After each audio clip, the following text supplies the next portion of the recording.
It comes from God. కాబట్టి ప్రతిదీ కూడాను ఏ అధికారమైనా కూడా అది మనుషుల దగ్గర నుంచి వచ్చేది కాదు, కానీ దేవుని దగ్గర నుంచే వస్తుంది. Because he is the kings. ఎందుకంటే రాజుని నియమించేది ఆయనే, తీసివేసేది కూడా ఆయనే. Because he is the omnipotent God, all power, all authority is given to him. కాబట్టి ఆయన సార్వభౌముడైన దేవుడు, సర్వాధికారం ఆయనకి ఇవ్వబడింది. He used a Babylonian king Nebuchadnezzar to teach a lesson to the children of Judah for 70 years. ఆయన తన పిల్లలైన ఇశ్రాయేలు వారికి ఒక పాఠం నేర్పించడానికి 70 సంవత్సరాలు నెబుకద్నెజరు రాజును వాడుకున్నాడు. He has opened the heart of Ahasuerus and through the prayer of Mordecai and Esther and to protect the God's people from the scheme of and that Hermon. అలాగనే ఆ గొప్ప రాజైన అహష్వేరోషు కూడా తన వశంలో ఉంచుకున్నాడు. ఎలాగనంటే తన దాసులు, తన భక్తులైన మొర్దెకై, ఎస్తేరు వారి యొక్క ప్రార్థనలు బట్టి తన ప్రజల వారిని రక్షించే నిమిత్తమై. So God is a great God. He turns the hearts of the kings according to his desire. కాబట్టి తన చిత్తవృత్తి చొప్పున, తన మనో వాంఛ చొప్పున ఆయన రాజులను వినియోగిస్తాడు. So Nehemiah, he knew that God is able to change the hearts of the kings. కాబట్టి నెహెమ్యాకు బాగా తెలిసిన వాడిగా ఉన్నాడు, దేవుడు రాజుల హృదయాలను మార్చగలడు అని. That's what Lord, I pray that you help me that I stand before the man, that means the king. కాబట్టి ఈ మనుషుడు నా యందు దయ చూపినట్లు అనుగ్రహించుమని నిన్ను బతిమాలుకుంటున్నానని చెప్తున్నాడు. Then chapter 2 begins like this. రెండో అధ్యాయం ఈ రకంగా ఆరంభించబడతా ఉంది. And it came to pass in the month of Nisan, in the 20th year of Artaxerxes the king, and the wine was before him. I took the cup of the wine and gave to the king, and now I had not been before time sad in his presence. అటు తర్వాత అర్తహషస్త రాజు ఏలుబడి కాలమున 20వ సంవత్సరంలో నీసాను మాసమందు రాజు ద్రాక్షారసము త్రాగవలనని చూచుండగా నేను ద్రాక్షారసం తీసుకొని రాజుకు అందించి తిని. So after 4 months he gave the cup to the king. ఆ 4 నెలల తర్వాత ఆయన కప్పును అందించాడు. So now king he noticed change in the face of Nehemiah. ఇప్పుడు నెహెమ్యాలో ఆ యొక్క ముఖములో ఉంటున్న మార్పును ఆయన రాజు గమనిస్తున్నాడు. The king means not ordinary people, they understand things. కాబట్టి రాజులు అంటే ఏదో సాధారణమైన వ్యక్తుల్లాగా ఉండరు, వారన్నీ కూడా చాలా గ్రహింపుతో గ్రహించేస్తారు. We are able to assess a person by seeing the face. వారు ఒక వ్యక్తి we are able to assess people by seeing the face. మనం కూడా ఒక వ్యక్తి యొక్క ముఖాన్ని చూసి ఆ మనిషిని గురించి మనం ఊహించగలం. Generally we speak face is the index of mind. మామూలుగా మనం మాట్లాడుతూ ఉంటే ఈ యొక్క ముఖం అనేది హృదయం యొక్క అది విషయంలాగా ఉంటుంది. Suppose we have joy in our heart, our faces all will radiant.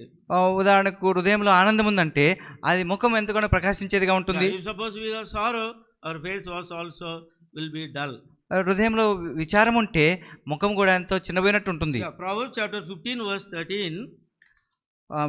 సామెతల గ్రంథం 15వ అధ్యాయం 13వ వచనం. Please read. సంతోష హృదయము దుఃఖమునకు తెటనిచ్చును, మనోదుఃఖము వలన ఆత్మ నలిగిపోవును. So sorrow in his heart. తన హృదయంలో ఎంతో విచారం ఉంది. So his face was not radiant. కాబట్టి తన ముఖము ఎప్పటి వల్లనే ప్రకాశించడం లేదు. He is sad. ఎంతో విచారవదనుగా ఉన్నాడు. He was not sick. ఆయన అనారోగ్యంగా ఉన్నాడా? నీకు వ్యాధి లేదు కదా? So he says, the king says, why they countenance sad, seeing thou art not sick? రెండవ వచనం, కాగా రాజు నీకు వ్యాధి లేదు కదా, నీ ముఖము విచారంగా ఉన్నదేమి? So now Nehemiah was very much afraid. ఇప్పుడు నెహెమ్యా ఎంతగానో భయపడ్డాడు. Because no one can stand before the king with a sorrowful heart. ఎందుకంటే రాజు ఎదుట ఎవరు కూడా యొక్క విచార హృదయంతో ఉండలేరు. Now the king is asking, come on, tell what's the problem and why you are sad. ఇప్పుడు రాజు అడుగుతుంటున్నాడు, ఎందుకు నీ సమస్య ఏంటి, ఎందుకు నువ్వు విచారంగా ఉన్నావు? See verse 3. మూడవ వచనం, నేను మిగుల భయపడి రాజు చిరంజీవిగను గాక, నా పితరుల సమాధులుండు పట్టణం పాడైపోయి దాని గుమ్మములను అగ్ని చేత కాల్చబడి ఉండగా నాకు దుఃఖముఖం లేకపోనాని రాజుతో అంటిని. So now you see how God changes this king in favor of Nehemiah. ఇప్పుడు దేవుడు ఎలాగన నెహెమ్యాకు అనుకూలంగా రాజును మారుస్తున్నాడో చూడండి. Every prayer will be answered. ప్రతి ప్రార్థనకు జవాబు దొరుకుతుంది. His people in Jerusalem. యెరూషలేములో ఉంటున్న తన ప్రజల యొక్క ఆ యొక్క పరిస్థితిని వివరిస్తున్నాడు. Their fathers sepulchres lie waste, gates thereof consumed with fire. Last portion. మూడో వచ్చిన చివరి భాగం, నా పితరుల సమాధులుండి పట్టణం పాడైపోయి దాని గుమ్మంలో అగ్ని చేత కాల్చబడి ఉండగా నాకు దుఃఖముఖము లేకపోవునా. So now the king is asking, what shall I do? ఇప్పుడు రాజు అడుగుతూ ఉంటున్నాడు, ఇప్పుడు నేను నీకేం చేయాలని అడుగుతున్నాడు. What's your request? నీ మనవేంటో చెప్పు అంటున్నాడు. Immediately here Nehemiah, he made a dashing prayer, short and brief telegraphic prayer to God, standing before the king. రాజు ఎదుట్లో నిలబడే, రాజు సముఖంలో ఉన్నప్పుడే ఎంతో క్లుప్తంగా, ఎంతో సూటిగా, నేరైన ప్రార్థన నెహెమ్యా తన హృదయంలో నుంచి జరిగించాడు. Long prayer he made, nearly 4.5 months. దీర్ఘ ప్రార్థన దాదాపుగా 4.5 నెలలు చేశాడు. And now he is standing before the king and he made a short prayer. ఇప్పుడు రాజు సముఖంలో నిలబడి చిన్న ప్రార్థన చేస్తున్నాడు. See, prayer, long prayer is necessary, short prayers are also necessary. కాబట్టి ప్రార్థనలు అంటే దీర్ఘ ప్రార్థనలు అవసరమే, అలాగన చిన్న చిన్న ప్రార్థనలు కూడా అవసరమే. That means for everything we have to pray. దాని అర్థం ఏంటంటే ప్రతి దాని కొరకే మనం ప్రార్థించాలి. Everything we have to pray. ప్రతి విషయంలో ప్రతి దాని కొరకు మనం ప్రార్థిస్తూ రావాలి. We are told about by boxing, whosoever goes for whatever reason, he says, let us pray, let us pray. కాబట్టి దైవజనుడు భక్త్ సింగ్ గారి గురించి మనకు తెలిసిన విషయమే, ఎవరైనా ఎప్పుడైనా ఏ విషయం కొరకైనా వెళ్తే మనం ప్రార్థిద్దామనేవారు. Let us pray, that's the first word he says. మొట్టమొదటి మాట ఆయన చెప్పేది ఏంటంటే మనం ప్రార్థిద్దాం. See, Nehemiah also the same mind. Nehemiah కూడా అదే మనసు ఉండింది. Immediately he prayed to God. Lord, he is asking, what shall I tell to him? ఇప్పుడు రాజు నన్ను అడుగుతుంటున్నాడు, నేను తిరిగి ఆయనకి ఏం జవాబు ఇచ్చాలని వెంటనే ప్రభుని అడుగుతున్నాడు. See, this exercise of the long prayer made him to pray the short prayer. దీర్ఘమైన ప్రార్థనలు చేసే అభ్యాసము అతనికి స్వల్ప ప్రార్థన చేసే అనుభవాన్ని ఇచ్చింది. If you have a long prayer life at home, you may have a short prayer anywhere all the time. కాబట్టి ఇంట్లో గనక దీర్ఘంగా చేసే ప్రార్థనల అనుభవాన్ని లేదంటే అభ్యాసాన్ని నువ్వు కలిగి ఉంటే ఎక్కడైనా కూడా చిన్న ప్రార్థన చేయగలిగే సామర్థ్యం నీకు ఉంటుంది. You will have the practice of prayer for everything. కాబట్టి ప్రతి విషయానికి ప్రార్థించే ఆ యొక్క అభ్యాసం కలిగిన వాడిగా ఉంటావు. That's what we ought to exercise prayer life more and more secretly and personally with God. కాబట్టి మనము మన యొక్క జీవితాల్లో రహస్యంగా వ్యక్తిగతంగా దేవుని దగ్గర ఈ యొక్క ప్రార్థనా జీవితాన్ని కలిగి ఉండాలి. You check your life, how long you pray, or what are the things you pray. కాబట్టి నీ యొక్క జీవితాన్ని పరీక్షించుకోవాలా, ఎంతగా నువ్వు ప్రార్థిస్తుంటున్నావు, ఏ ఏ విషయాల కొరకు నువ్వు ప్రార్థిస్తున్నావు. People may not know, but God knows how you are praying, how much burden you are praying. ప్రజలైతే వారికి తెలియకపోవచ్చు, గుర్తుపడకపోవచ్చు, కానీ నువ్వు ఎంతగా ప్రార్థిస్తున్నావో, ఏ విషయాల కొరకే ప్రార్థిస్తున్నావో దేవునికి తెలుసు. So now immediately, and God gave wisdom to him. God changed the heart of the king, and all things what he desired was granted. కాబట్టి వెంటనే దేవుడు ఆ ప్రార్థనకు జవాబిచ్చారు, రాజు యొక్క మనసును మార్చేశారు. ఆయన ఏం అడుగుతున్నాడో నెహెమ్యా అడిగినవన్నీ కూడా పొందినట్లుగా చేశారు. See verse 5 says, 5వ వచనం, please read. రాజుతో, నీ సముఖమందు నేను దయపొందినడలా నా పితరుల సమాధులుండు పట్టణము తిరిగి కట్టునట్లుగాను నన్ను యూదాదేశముకు పంపుడని వేడుకొనుచున్నానని నేను మనవి చేసి తిని. He presented before the king of the rebuilding of the walls around Jerusalem. యెరూషలేము చుట్టూ ఉన్న ప్రాకారపు గోడలు అవి తిరిగి కట్టబడాలి అనే తన యోచనను తెలియపరుస్తూ వచ్చాడు. Now the king asked how long it will be, how the journey will be. అప్పుడు రాజు అడుగుతుంటున్నాడు, అక్కడికి పోవడానికి ప్రయాణము ఎన్ని దినములు పడుతుంది అని అడుగుతున్నాడు. 6వ వచనం, అందుకు రాజు, రాణి తన యొద్ద కూర్చుని ఉండగా, నీ ప్రయాణం ఎన్ని దినములు పట్టును, నువ్వు ఎప్పుడు తిరిగి వచ్చేదని అడిగను. Then he gave a set time. అప్పుడు ఒక సమయం, ఇంత కాలమని ఆయన సమయం చెప్పాడు. From Susan to Jerusalem is around 1365 kilometers. కాబట్టి షూషన్ కోట నుంచి యెరూషలేము వరకు 1365 కిలోమీటర్లు. So now it's easy to travel by air, but in those days by travel on foot very difficult. ఈ దినాల్లో many days it takes place. ఈ దినాల్లో విమానయానం ఉంది కాబట్టి చాలా సులువుగా వెళ్ళిపోవచ్చు, కానీ ఆ దినాల్లో కాలినడకన చాలా సుదీర్ఘమైన కాలం పడుతుంది. Or they have to use animals for their transport. లేదంటే ఆ రకాల జంతువులను ఆ యొక్క ప్రయాణం కొరకు వాడుతూ ఉండేవారు. It's not a short distance, long distance they have to travel. చిన్న దూరం కాదు, చాలా దీర్ఘమైన కాలం పట్టే దూరం. From Susa they have to go to Jerusalem. Shushan కోట నుంచి యెరూషలేము వరకు. So he planned, everything is planned by Nehemiah. కాబట్టి ఇదంతా కూడా ఒక క్రమబద్ధంగా ప్రణాళికలో ఉంచుకున్నాడు Nehemiah. So it pleased the king to send me. ఆయన నన్ను పంపించడానికి రాజు ఇష్టం గలవాడై ఉన్నాడు. Verse 6, last portion. So it pleased the king to send me. ఇంతకాలం అని చెప్పినప్పుడు రాజు నన్ను పంపుటకు చిత్తం గలవాడాయను. You see how God opens the heart of the heathen king to accomplish his will. కాబట్టి దేవుడు తన చిత్తాన్ని నెరవేర్చుకోవడానికి ఎలాగైనా అన్ని రాజును ఆయన యొక్క హృదయాన్ని ఆయన తెరుస్తున్నాడు. And Nehemiah is now not immediately he has carried out things. He is asking for letters for the governors in Jerusalem, in Judah. ఏదో అనుమతి వచ్చింది కదా అనేసి తొందరపాటుతో ఆయన త్వరగా ప్రయాణానికి సిద్ధపడడం లేదు, కానీ అక్కడ పోవడానికి ఆయన ఆ సమ్మతి పత్రాలు, ఆ తాకీదులు అడుగుతున్నాడు. Because years ago when Zerubbabel and his people, when they came to start the work at rebuilding the temple in Jerusalem, and the enemies have stopped the work for nearly many years, 20 years or so. ఎందుకంటే ఇంతకు మునుపు యెరుబ్బాబెలు తనతో కూడా కొందరు తిరిగి వచ్చి ఆ యొక్క యెరూషలేము దేవాలయాన్ని కడతా ఉంటున్నప్పుడు వారు కొంతమంది శత్రువులు వచ్చి ఆ పనిని ఆటంకపరిచి అక్కడ ఆపేశారు. దాదాపుగా 20 సంవత్సరాలు పని ఆగిపోయింది. Ezra chapter 4 verse 24. ఎజ్రా గ్రంథం 4వ అధ్యాయం 24వ వచనం. Then ceased the work of the house of God which is in Jerusalem. So it ceased unto the second year of the king, the reign of Darius the king of Persia. యెరూషలేములో నుండి దేవుని మందిరం పని నిలిచిపోయాను. ఇలాగ పారసీక దేశపు రాజైన దర్యావేషు ఏలుబడి యందు 2వ సంవత్సరం వరకు ఆ పని నిలిచిపోయాను. So here understand, Nehemiah knew pretty well there are enemies, they will stop the work. So let me have a letter from the king. కాబట్టి నెహెమ్యా బాగా ఎరిగినవాడుగా ఉంటా ఉన్నాడు. ఎందుకంటే అక్కడ శత్రువులు ఉన్నారు, వారు పనిని ఆపేసేవారుగా ఉంటారు. కాబట్టి నేను ఈ పత్రికలు తీసుకొని పోతానని కూర్చున్నాడు. Verse 7. 7వ వచనం. ఇదియుగాక రాజుతో నేను ఇట్లాంటిని, రాజునకు అనుకూలమైతే యూదా దేశం నేను చేరు వరకు నన్ను దాటించినట్లుగా నది అవతలను అధికారులకు తాకీదులను.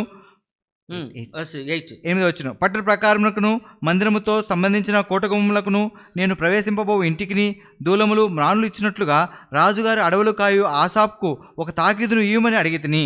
So he wanted a letter to the governor and also the keeper of the forest, that he may provide timber for the work of God.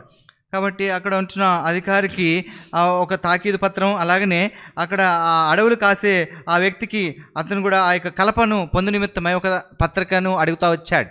So well prepared, he went stood before the king with a prepared person. కాబట్టి ఆయన రాజు సముఖంలో ఆయన నిలబడడానికి ముందే బాగుగా సిద్ధపడినవాడుగా ఉన్నాడు. What I have to ask to the king? నేనేమి రాజును అడగాలి? So letter to the governor, గవర్నర్కి ఒక పత్రం, keeper of the forest to provide timber. కాబట్టి ఆ యొక్క అడవులు కాచే ఆ అధికారికి అక్కడ ఒక పత్రం.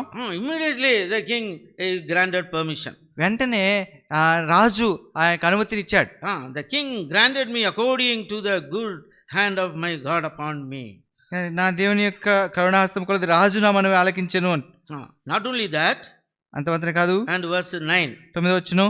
తర్వాత నేను నది అవతలనున్న అధికారుల ఎదుకు వచ్చి వారికి రాజు యొక్క తాకీదులను అప్పగించితిని. రాజు నాతో కూడా సేనాధిపతులను గుర్రపురవతులను పంపించెను. God provided even securities.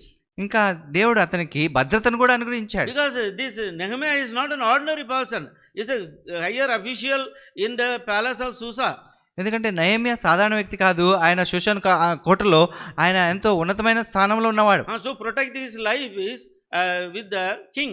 కాబట్టి తన యొక్క ప్రాణాన్ని లేదా నెహెమ్యా యొక్క ప్రాణాన్ని సంరక్షించడం అనేది అది రాజుకుతో ముడి ఉన్న పని. With a great army he is going to Jerusalem. అది గొప్ప సైన్యముతో తిరిగి యెరూషలేముకు పయనం వెళ్తున్నాడు. One thing he asked, God provided many things. ఒక్క విషయం కొరకు అడిగితే దేవుడు అనేకమైన విషయాలను అనుగ్రహించాడు. He asked for permission, letter to the governor and to the keeper of the forest, but God made the king to provide even soldiers also. ఆ governor గారికి ఒక తాకీదు పత్రం, అలాగే అడవులు కాసే వ్యక్తికి ఒక తాకీదు పత్రం మాత్రం అడిగాడు, కానీ అయితే ఇంకా సైన్యాన్ని కూడా తన భద్రత కొరకై రాజు అనుగ్రహిస్తూ వచ్చాడు. Whatever we ask, God will give. మనం ఏం అడిగినా దేవుడు ఇస్తారు. More than that he will give. అడిగిన వాటికంటే ఎక్కువ ఇస్తారు. What a wonderful God. ఎంత అద్భుతమైన దేవుడు. Many times we fail to understand the plan and purpose of our God, so we don't ask anything to him. కాబట్టి అనేక సార్లు మన దేవుని యొక్క ఉన్నతమైన ఆ యొక్క ప్రణాళికలు మనము ఆయా సంకల్పాలు మనం మర్చిపోయిన కారణం చేత ఏమో అడగవలనో సరిగా అడగలేం. Ephesians chapter 3 verse 20. ఎఫెసు రాసిన పత్రిక 3వ అధ్యాయం 20వ వచనం. Now unto him that is able to exceeding abundantly above all that we ask or think, according to the power that worketh in us. మనలో కార్యసాధకమైన తన శక్తి చొప్పున మనం అడుగు వాటన్నిటికంటేను ఊహించు వాటన్నిటికంటేను అత్యధికమైన శక్తి గల దేవునికి. So beyond what we think, what we ask, God gives. కాబట్టి మనం ఊహించిన వాటికంటే అడుగు వాటన్నిటికంటే కూడా ఎక్కువ. So that's he provided to Nehemiah. అది నెహెమ్యాకు ఆయన అనుగ్రహించారు. So God prepared the heart of the king for his work to be accomplished. కాబట్టి దేవుడు తన పనిని నెరవేర్చుకోవడానికి రాజు యొక్క హృదయాన్ని స్థిరపరుస్తూ వచ్చాడు. Only God wants a willing soul. God wants a person to sacrifice the things and to do his work. కాబట్టి దేవుడికి కావాల్సిన వ్యక్తి తను తాను వ్యయపరుచుకొని త్యాగపూరితంగా ముందుకు రాగలిగితే చాలు. Now Nehemiah, he left all his wonderful life in the palace and started a journey, walking and traveling and to go to Jerusalem. కాబట్టి ఇది ఎంతో సౌఖ్యమైన క్షేమకరమైన తన యొక్క స్థితి, ఆ యొక్క శోషణ కోటలో ఉన్న ఆ యొక్క స్థితిని వదులుకొని ఇప్పుడు ప్రయాణమై యాత్రను కొనసాగిస్తున్నాడు. Journey is not easy like first class AC we travel in train. రైల్లో మొదటి తరగతి ఏసీలో ప్రయాణం చేసేలాగా ప్రయాణం ఉండదు. Hardship. ఎంతో కఠినంగా ఉంటుంది. As a man of God, he endured hardship for God. కాబట్టి దేవుని కొరకై దైవజనుడిగా భక్తుడిగా ఆయన కఠిన స్థితిని ఆయన అంగీకరించాడు. He has to expose himself to the sun and to toil with the people and to build the wall around Jerusalem, watching over so much of hardship, but willingly he endured it. కాబట్టి ఆ యొక్క ఎండకు ఎండి అలాగనే ఆ యొక్క ప్రజలతో శ్రమించి పనిచేయడం, అలాగనే దేవుని పని కొరకై దేవుని ప్రజలతో ఆయన సహించుకున్నాడు. One who wants to build, he will be a person suffer with God. కాబట్టి ఎవరైతే కట్టడానికి ఇష్టపడతారో దేవునితో శ్రమ పడడానికి ఇష్టపడతాడు. Those who suffer with him, they will reign with him. ఎవరైతే ఆయనతో శ్రమ పడతారో ఆయనతో కూడా ఏలుతారు. That is a very great secret in building God's in the spiritual house of God. కాబట్టి దేవుని యొక్క ఆత్మీయమైన కట్టబడే విషయంలో అది మర్మమైన సంగతి. Yeah, we have to suffer, we have to sacrifice things for the furtherance of the word. కాబట్టి దేవుని వాక్యం ప్రాబ్లం వ్యాపించట్లో మనం ఎంతగానో వేయపరుచుకొని మనం ఎంతగానో శ్రమపరుచుకునే వాళ్ళగా ఉండాలి. Nehemiah, he endured affliction. He has taken the very hard path to go to Jerusalem. కాబట్టి నెహెమ్యా తన యొక్క జీవితంలో ఎంతో శ్రమను ఆయన సహించిన వాడిగా ఉండి ఈ కఠినమైన ప్రయాణ మార్గాన్ని ఆయన అంగీకరించాడు. It's not easy to rebuild the walls around Jerusalem. యెరూషలేము చుట్టూ ప్రాకారం నిర్మించడం అనేది సామాన్యమైన విషయం కాదు. All the rebels to be taken. అక్కడ తిరుగుబాటు చేసేవారు అందరూ ఉన్నారు. All the waste materials to be taken away. అక్కడ ఉంటే వ్యర్థాలన్నీ కూడా తీసివేయాలి. And he needs a lot of manpower. ఎంతమంది మనుషులు కట్టడానికి కావాలి. So with all this thought he was going. ఈ యొక్క తలంపుతో ముందుకెళ్తున్నాడు. In addition to that, దానితో తోడుగా enemies are there. అక్కడ శత్రువులు కూడా ఉన్నారు. So God's work is being carried out in the midst of enemies. కాబట్టి దేవుని యొక్క పని శత్రువుల మధ్యలో అది కొనసాగింపవలసినదిగా ఉంటా ఉంది. Jesus Christ told his disciples, I am sending among the wolves. యేసు ప్రభువారు తన శిష్యులకు చెప్తూ వచ్చారు, నేను మిమ్మల్ని తోడేళ్ళ మధ్యకు పంపిస్తున్నాను. So wolves are there, we have to do the work. తోడేళ్ళు అక్కడ ఉన్నాయి, దేవుని పని జరిగించాలి. So don't think that there won't be any wolf, only everything will free, we will do work. In the midst of wolves we have to work. అక్కడ ఏమీ లేకుండా అపాయం ఏమి లేకుండా అంతా క్షేమంగా ఉంటేనే నేను దేవుని పని చేస్తాను అనేది కాదు. అన్ని ఉన్నా కూడా మనం దేవుని పని చేయాలి. Wolves will be there. తోడేళ్ళు ఉంటాయి అక్కడ. Foxes will be there. నక్కలు ఉంటాయి అక్కడ. We have to work. మనం పని చేయాలి. That is the secret of a builder. అది కాబట్టి కట్టేవాడిలో ఉంటున్న ఆ మర్మమైన సంగతి అది. Challenges are there. Face the challenges. కాబట్టి సవాళ్ళతో కూడిన జీవితం, సవాళ్ళు ఉంటాయి, ఎదుర్కోవాలి. Difficulties are there. Let me run back. You cannot do God's work. కష్టాలు ఉన్నాయి, నేను వెనక్కి తిరిగిపోతాననేది అలాగా ఉద్దేశంతో దేవుని పని చేయలేము. Willing to suffer, willing to die. కాబట్టి శ్రమ పడడానికి అవసరమైతే చావ సిద్ధమై ఉండాలి. Then only the work of God will be carried out. అప్పుడు మాత్రమే దేవుని పని కొనసాగించబడుతుంది. But what God wants to accomplish, He will do it that through the person. కాబట్టి ఆ వ్యక్తి ద్వారా ఎప్పుడైతే అలాగుంటాడో అప్పుడు దేవుడు ఏదైతే చేయాలని కోరుతుంటున్నాడో తన చిత్తాన్ని ఆ వ్యక్తి ద్వారా నెరవేర్చుకుంటారు. Never God's work will be stopped at any reason. ఏ కారణం చేతనైనా కానీ దేవుని యొక్క పని ఆపబడదు. Because it is founded on the rock Lord Jesus Christ. ఎందుకంటే ప్రభువైన యేసుక్రీస్తు వారు పునాదిగా ఉంటున్న రాయిగా ఉంటున్న పునాది మీద అది ఆరంభించబడుతుంది. So now enemies are there. కాబట్టి శత్రులు అక్కడ ఉన్నారు. Verse 10. 10వ వచనం. And when Sanballat the Horonite And Tobiah, the servant, the Ammonite, and heard of it, grieved them exceedingly that was a man come to seek the welfare of the children of Israel.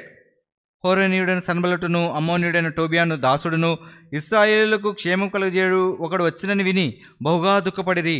This Sanballat the Horonite, and he is a Samaritan.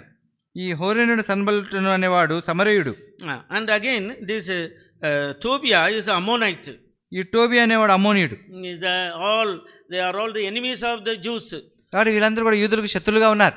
Now it grieved them that a man who takes care of the welfare of the people of God has come. దేవుని ప్రజల యొక్క క్షేమం కోరేవాడు ఒకడు వచ్చాడని తెలిసిన వెంటనే వారు ఎంతగానో వారు దుఃఖపడ్డారు.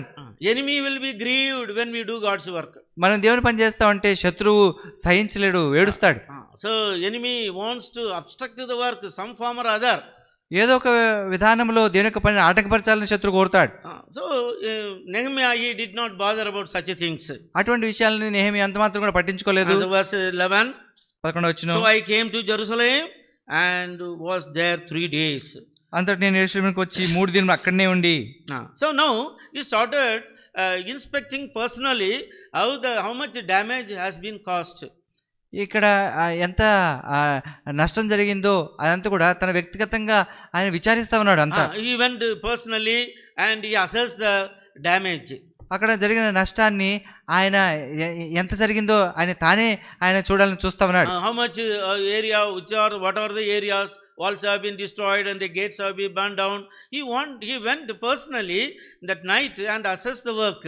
కాబట్టి ఆ రాత్రి ఏ స్థలాల్లో ఎంత మాత్రం ఆ గోడలు పడిపోయాయో, ఏ గుమ్మాలు అక్కడ కాల్చబడుతూ వచ్చాయో, ఈ పని ఎంతవరకు ఉంటుందో అనే విషయంలో ఆయన ఊహించడానికి అక్కడ వెళ్తున్నాడు.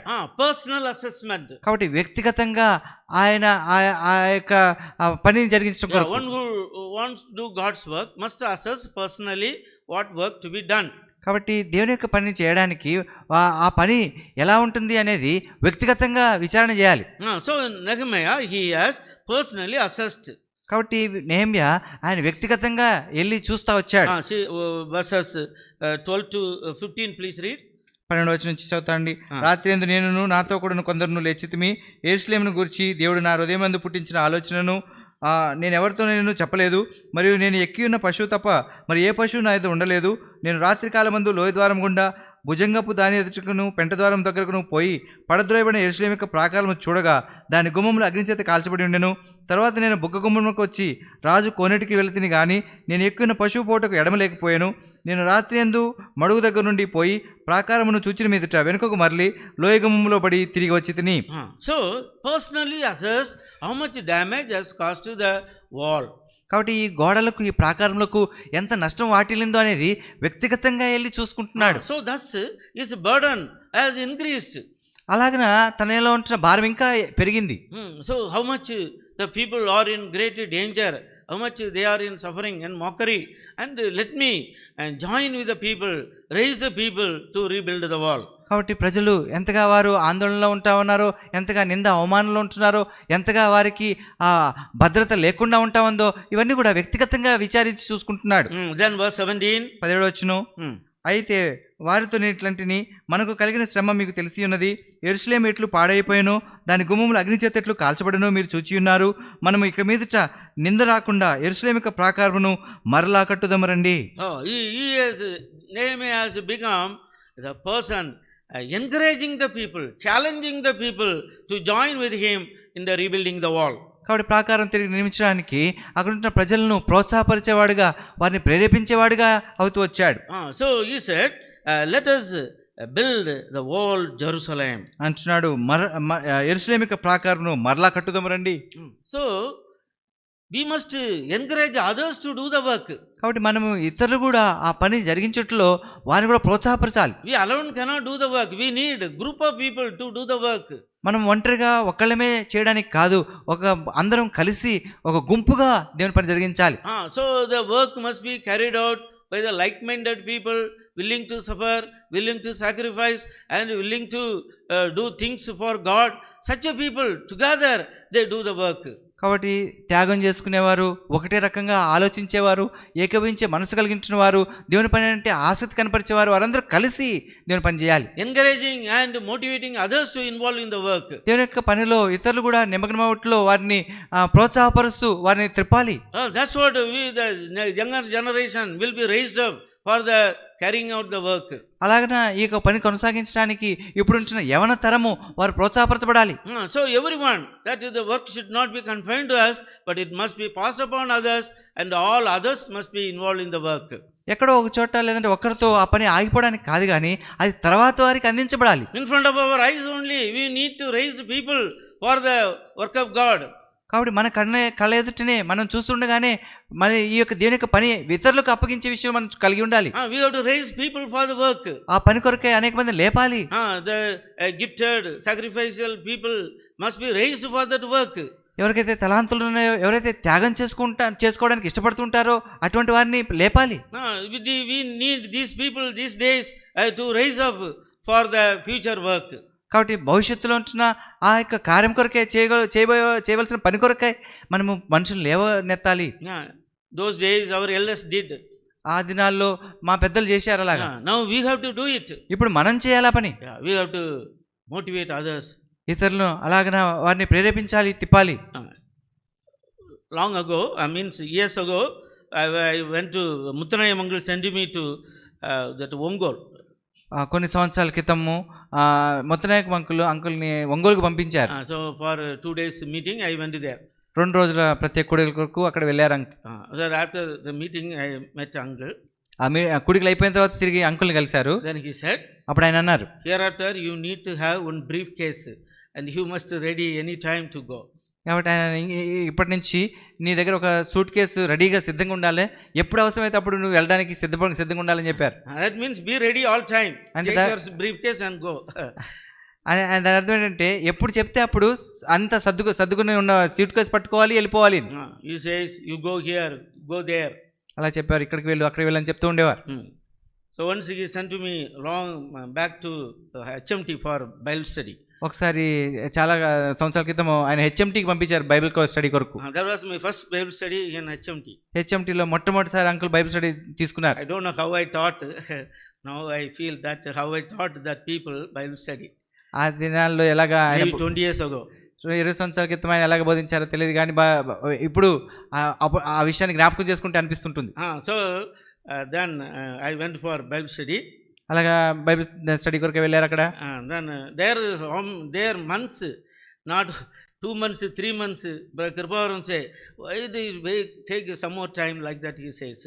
So 3 months, 4 months I used to go. అలాగా 1-2 నెలలు కాదు కానీ అలాగన చాలా నెలలు, అలాగా 3-4 నెలల పాటుగా ఆ బైబిల్ స్టడీ తీసుకోవాల్సి వచ్చేది. Then uncle, after finishing, uncle says, so there is again need, you have to go. అక్కడ అయిపోయిన వెంటనే మరొక స్థలంలో అవసరం ఉంటుంది, మళ్ళీ అవసరం ఉన్నప్పుడు నువ్వు వెళ్ళాలి అని చెప్పేవారు. So that's encouraged. అలాగనే ప్రోత్సాహపరిచారు. We need to do like that. అలాగనే మనం కూడా చేయాలి. We have to raise people for the furtherance of the word. వాక్యం ప్రబలమే వ్యాపించడం కొరకై అలాగనే ప్రజలు లేపాలి. So now Nehemiah says, come on, let us build up the wall of Jerusalem. Nehemiah అంటున్నాడు, రండి యెరూషలేముకు ప్రాకారం మరలా కట్టుదాం. Then the people said, అప్పుడు ప్రజలు అన్నారు, verse 14. 14 read chapter 2 verse 18.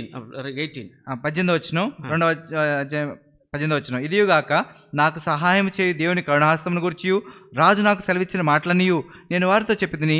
అందుకు వారు, మనము కట్టుటకు పూనుకుందాం రండని చెప్పి ఈ మంచి కార్యం చేయుటకై బలము తెచ్చుకొనిరి. They said, let us rise up a build, and they strengthened their hands for this good work. కాబట్టి ఈ మంచి కార్యం చేయుటకై బలము తెచ్చుకొనిరి. So they have considered this work as a good work. కాబట్టి ఈ పని మంచి పని అని వారు ఎరిగారు. Because building walls around Jerusalem is a very important thing. కాబట్టి యెరూషలేము చుట్టూ ప్రాకారం కట్టడం అనేది చాలా ప్రాముఖ్యమైన సంగతి. Because people will be protected and also they will not be influenced by the heathen culture. ఎందుకంటే అక్కడ ఉంచిన ప్రజలకు భద్రత ఎంత అవసరమో అలాగనే అన్యుల యొక్క సంస్కృతి వారు అలవాటు చేసుకోరు. Protection and separation is possible only by the wall. కాబట్టి ఈ యొక్క గోడ ఉంటేనే, అడ్డు ఉంటేనే ఈ యొక్క భద్రత అనేది ఉంటుంది. And then they said, so they strengthened their hands and for this work. కాబట్టి ఈ మంచి కార్యం చేటుకై బలం తెచ్చుకున్నది. They said, let us up and build. కాబట్టి మనం కట్టుటకు పూనుకొందుము రండి. So their determination. అలాగని వారు తీర్మానించారు. That's what one person challenges, all must come together. కాబట్టి ఒక వ్యక్తి సవాల్ చేసినప్పుడు అందరూ కలిసి రావాలి. Enemies are there. శత్రువులు అక్కడ ఉన్నారు. Now one more enemy is joined. ఇప్పుడు మరొక శత్రువు జత కలిశాడు. They have become 3. ఇప్పుడు ముగ్గురు అయ్యారు. See, Sanballat, Tobiah and Geshem. సన్బలటు, Tobiah, తర్వాత గెషేము. They were laughing at them. వారు హేళన చేస్తా ఉన్నారు. They laughed us and scorned, despised and said, what is this they do, that you will rebel against the king? హేళన చేసి మా పని తృణీకరించి మీరు చేయి పని ఏమిటి, రాజు మీద తిరుగుబాటు చేదురా అని చెప్పి. Verse 20. 20 వచ్చును. అందుకు నేను ఆకాశమందు నివాసి అయిన దేవుడు తానే మా యత్నములను సఫలం చేయను గనుక ఆయన దాసులమైన మేము కట్టుటకు పూనుకొనుచున్నాము. యెరూషలేమునందు మీకు భాగమైనను స్వతంత్రమైనను జ్ఞాపక సూచి అయినను లేదని ప్రత్యుత్తరం ఇచ్చి తిని. Enemies are there always and the enemies will disturb us. అక్కడ శత్రులు ఎప్పుడు ఉంటారు, ఎప్పుడు కూడా కలవరం చేస్తారు. Enemies inside, enemies outside. లోపల ఉండే శత్రువులు, బయట నుండి వెలుపటి నుంచి శత్రువులు. Enemies inside are more dangerous than enemy outside. లోపల ఉండే శత్రువులు బయట ఉన్న శత్రువుల కంటే ఎంతో అపాయకరమైన వారు. Apostle Paul he says that I suffered because of false brethren. అపోస్తలుడైన పౌలు చెప్తూ వచ్చాడు, ఈ యొక్క కపట సహోదరు వలన నేను ఎంతగానో ఆయాసపడ్డాను అంటాడు. And not only that, false apostles. ఇంకా ఏంటంటే అబద్ధ ప్రవక్తలు, తప్పుడు బోధకులు. So these are all common from the early church onwards. There false brethren, false doctrine, false apostles. But in the midst of that, we have to carry out the work. కాబట్టి సంఘము ఆవిర్భవించిన కాలం నుంచి కూడాను ఇవన్నీ కూడా సర్వసాధారణంగా ఉంటున్నాయి. ఈ యొక్క కపట సహోదరులు, తప్పుడు బోధలు, అబద్ధ ప్రవక్తలు ఇవన్నీ కూడా ఉంటానే ఉంటాయి. వాటన్నింటి మధ్యలో మనం పనిచేయాలి. See, Satan enters into people. ఈ సైతానుడు మనుషుల లోపలికి ప్రవేశిస్తాడు. Satan, he will use weak people and through them that he will bring damage to the work of God. బలహీనంగా ఉంటున్న వారు, బలహీనమైన విశ్వాసుల లోపలికి జ్వరబడతాడు, వారిని ప్రేరేపించి ఆ యొక్క పనిని చెడగొడతాడు. See 2 Corinthians, కొరింథీ రాసిన 2వ పత్రిక and verse 26, last portion. Chapter 11. 11వ అధ్యాయము 26వ వచనం చివరి భాగం. 2 Corinthians 11:26, last portion. 2 కొరింథీ రాసిన పత్రిక 11వ అధ్యాయము 26 చివరి భాగం. In perils among false brethren.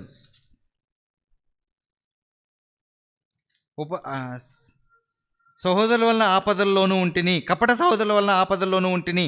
So perils of false brethren. కపట సహోదరుల వలని ఆపదల్లోనూ. Then again he says in verse 13, and there are false apostles, verse 13, same chapter, verse 13. 13వ వచనం, అదే అధ్యాయము 13వ వచనం. ఏలైనగా అట్టి వారు క్రీస్తు యొక్క అపోస్తలుల వేషం ధరించుకునే వారై ఉండి దొంగ అపోస్తలును మోసగాండ్రకు పనివారై ఉన్నారు. So these are all common. Right from the beginning they are there, but in the midst of that we have to work. కాబట్టి ఇవన్నీ సాధారణమే, ఆరంభం నుంచి ఉన్న సంగతులే. కాబట్టి వాటన్నిటి మధ్యలో మనం పనిచేయాలి. They laugh at us. వారు మనల్ని చూసి నవ్వుతారు. What is this, what work, like this they say. But anyhow our work we must carry out. వాళ్ళు అట్లా చెప్పినప్పుడు వాళ్ళగా మనల్ని కించపరుస్తూ ఉన్నా కూడాను మన పని మనం చేసుకుంటూ పోవాలి. So what work God starts and he will finish it. దేవుడు ఏదైతే కార్యం ఆరంభించారో ఆయనే పూర్తి చేస్తారు. So enemies are there. By seeing the enemies we should not go back. శత్రులు అక్కడ ఉంటారు, శత్రువులు చూచి వెనక్కి తిరిగి పోకూడదు. Enemies within, they are very much dangerous and they know everything and they yield themselves to Satan and satanic thoughts they bring and they bring damage. కాబట్టి లోపల ఉంటున్న యొక్క శత్రువులు అనేవారు ఎంతో ప్రమాదకరంగా ఉంటారు. వారు తమను తాము సైతానుకి అప్పగించుకొని లోపరుచుకొని అనేకమైన నష్టాన్ని వారు చేకూర్చేవారుగా ఉంటారు. Even Peter Satan entered. పేతురులో కూడా సైతాను ప్రవేశించాడు. So once the Lord he rebuked Peter as Satan. ఒకసారి పేతురుని గద్దిస్తూ సాతానా వెనకకు పొమ్ము అని చెప్పాడు. Because Peter could not relish and Jesus was speaking about his death, burial and resurrection. ఎప్పుడైతే ప్రభువైన యేసుక్రీస్తు వారు తన మరణ, భూస్థాపన, పునరుద్ధానం గురించి మాట్లాడుతున్నారో ఆయన వెంటనే అభ్యంతరపరుస్తా ఉన్నాడు. Chapter 16 of Matthew's Gospel. మత్తయి సువార్త 16వ అధ్యాయం and verses 22 and 23. 22, 23 వచనాలు. Please read. పేతురు ఆయన చేయి పట్టుకొని, ప్రభువా, అది నీకు దూరమగుగాక, అది నీకెన్నడూ కలగదని ఆయనను గద్దింపసాగాను. అయితే ఆయన పేతురు వైపు తిరిగి, సాతానా, నా వెనుకకు పొమ్ము, నీవు నాకు అభ్యంతర కారణమై ఉన్నావు. నీవు మనుషుల సంగతులనే తలంచున్నావు గాని దేవుని సంగతులను తలంపక ఉన్నావని పేతురుతో చెప్పెను. Those who do not savor the things of God, they are the instruments of Satan. ఎవరైతే దేవుని సంగతులను తలంచరో వారు సైతాను చేతిలో సాధనలుగా ఉంటారు. Carnally minded people, శరీర సంబంధమైన మనసు కలిగిన వారు, doing God's work carnally, they yield themselves to the devil, they object to the work. దేవుని పనిని శరీర రీతిగా ఆలోచించి శరీర రీతిగా చేసేవారు వారు దేవుని పనికి ఎంతో అభ్యంతరకారణంగా ఉంటారు. Regarding Ananias and Sapphira, and Peter says, why Satan has filled thine heart? పేతురు అంటున్నాడు అననీయ సప్పీరాల గురించి, సైతాను వారి హృదయాన్ని వాళ్ళని నింపేశాడు అని చెప్తాడు. Why? Verse 3, chapter 5, Apostles, Acts of Apostles, verse 5.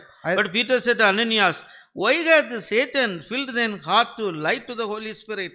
5వ అధ్యాయం 3వ వచనం, పరిశుద్ధాత్మను మోసపుచ్చుటకు సాతాను ఎందుకు నీ హృదయమును ప్రేరేపించెను? Why has Satan filled thine heart with lie? ఎందుకు నీ హృదయమును సైతాను ప్రేరేపించెను అంటున్నాడు. See, Satan fills us with his thoughts and ideas.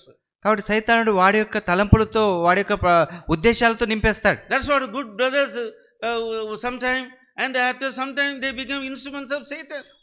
ఒకప్పుడు చూసినప్పుడు చాలా మంచి సోదరులుగానే ఉన్నవారు తర్వాత సైతాను చేతిలో సాధనాలుగా అయిపోయారు. They don't yield themselves to the work of the Holy Spirit. పరిశుద్ధాత్మని యొక్క కార్యం కొరకే అప్పగించుకోరు.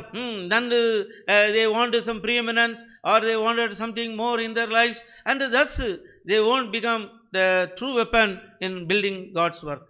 వారు తమకు తాము ఏదో వ్యక్తిగతమైన స్వప్రయోజనాలు ఆలోచించుకుంటూ తమ ప్రాధాన్యత కావాలని కోరుకుంటూ సైతానుకు లోబడిపోయి సైతానుకు లోపరుచుకునేవారు ఉంటారు.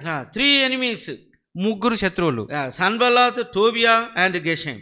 సన్బల్లట్టు, Tobiah, గెషెం. They were laughing at and scorning. వారు నవ్వుతున్నారు, ఎగతాళి చేస్తున్నారు. What these feeble Jews are doing?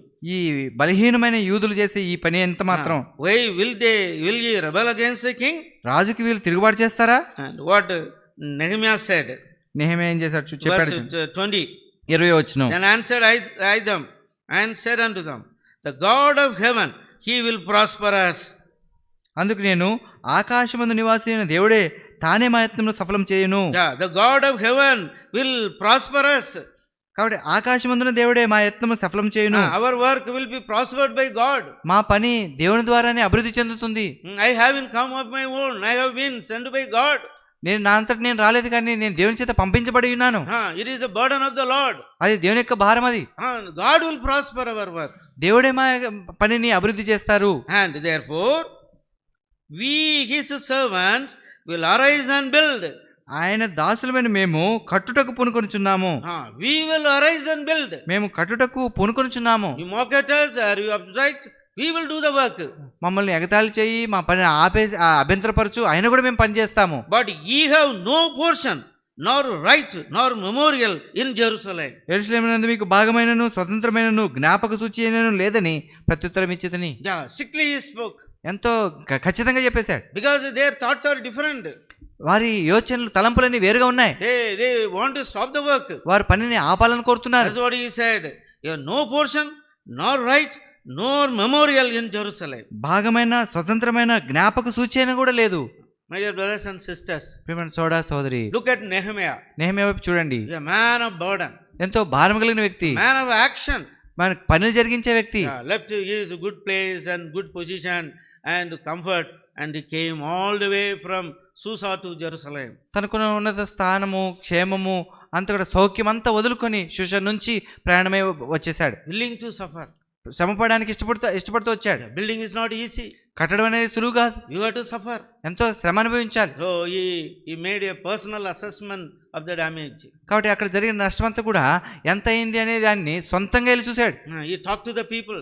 అక్కడ ప్రజలతో మాట్లాడాడు. Challenged them. వారికి సవాల్ చేశాడు. Arise and build. వారిని లేచి కట్టండి అని ప్రేరేపించాడు. And they said, come on, we will arise and build. వారు కూడా చెప్పారు, రండి మనం కూడా కలిసి కడదామని చెప్పారు. Enemies were there. శత్రువులు అక్కడ ఉన్నారు. They were mocking. వారు ఎగతాళి చేస్తున్నారు. Never bothered all such things. ఆ విషయాన్ని ఏం పాత్ర పట్టించుకోలేదు. Had a great confidence the Lord will prosper us. దేవుడు మా యత్నం సఫలం చేయుననే గొప్ప నమ్మకం కలిగి ఉన్నాడు. The builder must have the confidence. కాబట్టి నిర్మించేవాడికి ఇటు నమ్మకం కలిగి ఉండాలి. If he is feeble, he cannot do work. He will make others also feeble. బలహీనంగా ఉండి నేను చేయలేనులే అనుకుంటే ఇంకో ఇతరులను కూడా నిరుత్సాహపరిచే వారంగా ఉంటాం. The devil will come like a roaring lion. కాబట్టి ఈ యొక్క అపవాది గర్జించే సింహం వలె వస్తున్నాడు. He will roar, only he will roar. కేవలం వారు గర్జిస్తాడంతే, But he cannot do anything. ఇంకేం చేయలేడు. But resist the devil, he will flee away. కాబట్టి అపవాదిని ఎదిరిస్తే వాడు పారిపోతాడు. So we ought to resist the enemy and do the work. కాబట్టి మనము అపవాదిని ఎదిరించి దేవుని పని చేయాలి. The Lord will prosper us. అప్పుడు దేవుడు మనల్ని అభివృద్ధి చేస్తారు. For what work God has called us, he will definitely accomplish us. ఏ పని నిమిత్తమే దేవుడు మనల్ని పిలుస్తూ వచ్చారో ఆ పని ఖచ్చితంగా మన ద్వారా నెరవేరుస్తారు. May the Lord grant us grace and wisdom like Nehemiah. నెహెమ్యాకు అనుగ్రహించినట్టుగా మనకు కూడా కృప జ్ఞానము అనుగ్రహించును గాక.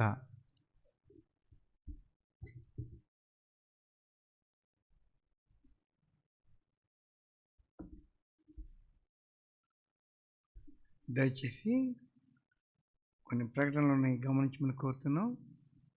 రేపటి దినం ఫ్రైడే మనకి ఇక్కడ సంఘ ప్రార్థన ఉండదు, కానీ సెకండ్ సాటర్డే ఉదయకాలం 9:30కు ఫాస్టింగ్ ప్రేయర్ కలిగి ఉంటామండి. ఇది గమనించమని కోరుతున్నాం. ఆదివారం నాడు ఉదయకాలంన 10 గంటలకు ఆరాధన కొరకే కూడొస్తాం. సోమవారం నాడు హబ్సిగూడలో స్పెషల్ మీటింగ్స్ ఉంటాయి. సో జేసీ రావు గారు వస్తున్నారు కనుక వీలైనంత వరకు మనం వెళ్లి మీటింగ్స్ అటెండ్ అవుదాం. 6:30 గంటలకు సాయంకాలం అక్కడ స్పెషల్ మీటింగ్ కలిగి ఉంటాం హబ్సిగూడలో. 15వ తారీఖున నార్సింగ్లో స్పెషల్ మీటింగ్ కలిగి ఉంటాం, అది కూడా గమనించండి. దయచేసి ఈ వారం సహోదరులకి వారు కూడి కలిగి ఉండరు, ఇది గమనించండి. అదేవిధంగా సండే స్కూల్ టీచర్స్ కూడా వీలైనట్టయితే ఆదివారం నాడే వారు ప్రార్థన కొరకే కూడుకుంటారు. చర్చ అయిపోగానే మరలా తిరిగి దేవుని చిత్తం అయితే బుధవారం నాడు 16వ తారీఖున మౌంట్ హెర్మన్ ప్రేయర్ హౌస్లో స్పెషల్ మీటింగ్ కలిగి ఉంటాం. 14, 15, 16. 14 హబ్సిగూడ, 15 నార్సింగి, 16 శ్యామ్నగర్లో కలిగి ఉంటామండి. కనుక ఈ కూడికలకు అన్నిటికి కూడా ప్రార్థన చేసి అందరు రావాలని కోరుతున్నాం. తర్వాత దేవుని చిత్తమైతే తిరిగి గురువారం నాడు మనం బైబిల్ స్టడీ కొరకే కూడి వద్దామండి. ప్రార్థన చేసుకుందాం. ప్రియమైన మా పరలోకపు తండ్రి, పరిశుద్ధుడైన మా దేవ, యేసుక్రీస్తు వారి మహోన్నతమైన నామంలో నీ పరిశుద్ధ పాత్రని చేరి నీకు స్తోత్రాలు వందనాలు చెల్లిస్తున్నాను తండ్రి. దేవ మా ప్రభా, నాయన ఈ దినాల్లో మీరు మాతో ప్రత్యేకంగా నెహెమ్యా గ్రంథం నుంచి మాట్లాడుతూ వస్తున్న విధానాన్ని బట్టి స్తోత్రములు. దేవా మా ప్రభా, నెహెమ్యా కలిగినట్టు ఆ యొక్క భారం, దేవుని పనుల గురించి తన సమర్పణ ఎంతగానో దాని గురించి దుఃఖించినాడు, ఏడ్చినాడు, ఉపవాసం ఉన్నాడు. రాజు దగ్గరికి వెళ్ళాలంటే కూడా ముందుగానే దేవా నీ సన్నిధిలో శ్రద్ధపడి తాను రాజుని మరి కోరినాడు. ఆ విధంగా రాజు దగ్గర నుంచి కావలసినటువంటి కూడా పొంది తాకీదులు తీసుకుని తను వెళ్ళగలిగినాడు. అంతేకాదు అక్కడికి వెళ్ళిన తర్వాత శత్రువులు అనేటువంటి వారు అతన్ని ఎదుర్కొన్నప్పుడు తను సునాయాసంగా వారిని తప్పించుకోగలిగినాడు. దానికి కారణం నెహెమ్యాకి ఆ యొక్క పనిలో ఉన్నటువంటి పని మీద ఉన్నటువంటి భారం. ఇది దేవుని పని చేయాలి. అక్కడ ఉన్నటువంటి వారిని అందరినీ కూడా ప్రోత్సహించినాడు. వారందరినీ కూడా ఆ యొక్క పనిలో పాలుభాగస్తులుగా చేసినాడు. ప్రేమ గల దేవ మా తండ్రి, సాతానుడు అయితే గర్జించి సింహంలే ఎవరిని మింగుదునా అని చెప్పి వచ్చేవాడుగా ఉంటాడు. అయితే వాడిని ఎదిరించినప్పుడు వాడు పారిపోతాడు. దేవా మా ప్రభా, నీ యొక్క పరిచర్యలో, నీ యొక్క పనిలో దేవా మాకు ఇచ్చిన భాగాన్ని బట్టి స్తోత్రములు. దేవా మా తండ్రి, సాతానుడు ఆ దినాల్లో వచ్చినట్టుగానే ఈ దినాల్లో కూడా ఎంతో భయంకరంగా విజృంభిస్తున్నప్పుడు బయట నుంచి లోపల నుంచి అన్ని రకాలుగా దేవా శత్రువు పనిచేస్తున్నప్పుడు మేము ఏ విధంగా ఎదుర్కొనే వలనో అనే విషయంలో కూడా మీరు మాతో మాట్లాడుతూ వచ్చినందుకు స్తోత్రాలు. మమ్మల్ని ఏ విధంగా బలపరుస్తున్నందుకే స్తోత్రాలు. సాతానుడు ఏ విధంగా పారిపోతాడో చూపించినందుకు స్తోత్రాలు. దేవా తండ్రి, ఇది దేవాని, ఇది నీ సంఘము, నీ యొక్క పని, నీ ప్రజలు, నీ యొక్క కార్యములు ప్రభా, ఎవరికి సంబంధించినవి కాదు. దాంట్లో మమ్మల్ని ఈ యొక్క తోటలో మాకు పని ఇచ్చినావు కనుక ఆ పనిని మా జీవితం ఉన్నంత వరకు సక్రమంగా చేసి మంచి దాసుడు అనిపించుకుని నమ్మకమైన వారుగా మేము వెళ్ళాలి. అందుకొరకే మా అందరినీ కూడా మనం బలపరచమని కోరుకుంటున్నాం. స్తోత్రాలు తండ్రి. అయినా మా తండ్రి, నీ దాసుని నీ ఆత్మతో అభిషేకించి మీరు ఇస్తున్నటువంటి వాక్యాన్ని బట్టి స్తోత్రములు. వారి కూడా మనం దీవించమని కోరుకుంటున్నాం. మా ప్రభా, ఈ వార పరిచయాలన్నింటినీ కూడా నీ సన్నిధిలో పెడుతుండగా ప్రియ రక్షగా మా తండ్రి, ఆయన ఫాస్టింగ్ ప్రేయర్ ఉదయకాలం 9:30 శనివారం నాడు ఎక్కువ మందిగా రావడానికి మాకు సహాయం చేయండి. అదేవిధంగా ఆదివారం నాడు కూడా 10 గంటలకు సమయానికి రావడానికి నువ్వు కృప చూపించమని కోరుకుంటున్నాం. ప్రేమగల దేవ మా తండ్రి, 14, 15, 16 తారీఖులు Habsiguda, Narsingi, Mount Hermon prayer హౌస్లోను జరగనటువంటి ఈ స్పెషల్ మీటింగ్స్లో కూడా ఆయన మీరుండండి. ఆయన ఉజ్జీవింపజేయండి. ఈ వాక్యం ద్వారా మా అందరితో మాట్లాడి బలపరచమని కోరుకుంటున్నాం. దేవమ్మ ప్రభా, నాయన మేమైతే మా తోటి విశ్వాసులని ప్రేమతో భారంగా రమణమని ఆహ్వానిస్తున్నాం. చాలామంది రాలేకపోయినటువంటి పరిస్థితి వరకు ఉన్నది. క్షమించండి, వారిని తీసుకురమ్మని కోరుకుంటున్నాం. ఎందుకనగా మేము వీటికి మేమే లెక్కప్ప చెప్పుకోవాలి, ఎవరికి వారు లెక్కప్ప చెప్పుకోవాలి. మరి అనారోగ్య పరిస్థితుల్లో రాలేకపోయినట్టయితే దానికి నువ్వు ఒప్పుకుంటావు, కానీ రాగలిగి ఉండి నిర్లక్ష్యంతో రాకపోతే మాత్రం దేవా వారికి దానికి జవాబు వారే చెప్పుకోవాలి. కనుక సహాయం చేయమని అందరు కూడా కూడి రావడానికి వారిని ప్రేరేపించమని కోరుకుంటున్నాం. విధంగా ప్రభా, మమ్మల్ని అందరినీ కూడా నీ చేతికి అప్పగిస్తున్నాం. నీ పనిలో మేమందరం కూడా భాగస్తులుగా ఉండేట్టుకు సహాయం చేయండి. దేవమాతని దీవులతో పంపని మరొకసారి వేడుకుంటూ క్రీస్తు వారి పరిశుద్ధ నామాన్ని ప్రార్థనతో వినయంగా దీనిని తగ్గించుకుంటూ అడుగుచున్నాం మా పరమ తండ్రి. ఆమేన్.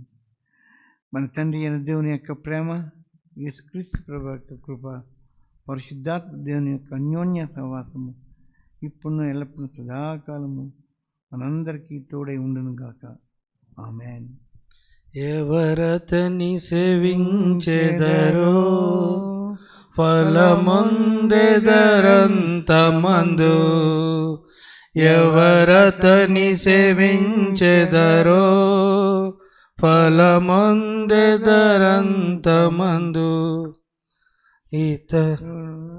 ఇతరులకు లేనట్టి ఆ ఘనతను నీకిచ్చే, ఇతరులకు లేనట్టి ఆ ఘనతను నీకిచ్చే, కృతజ్ఞుడావై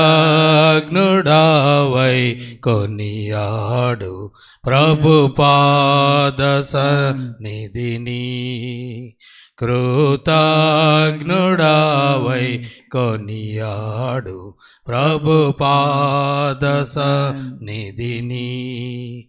నీ ప్రియ ప్రభుని సేవాకై అర్పించుకోనివే. పవిత్ర ప్రజలై నా మీరు సేవించుడాయననే. పవిత్ర ప్రజలై నా మీరు సేవించుడాయననే. ప్రైజ్ లార్డ్ అండి, వందనాలు.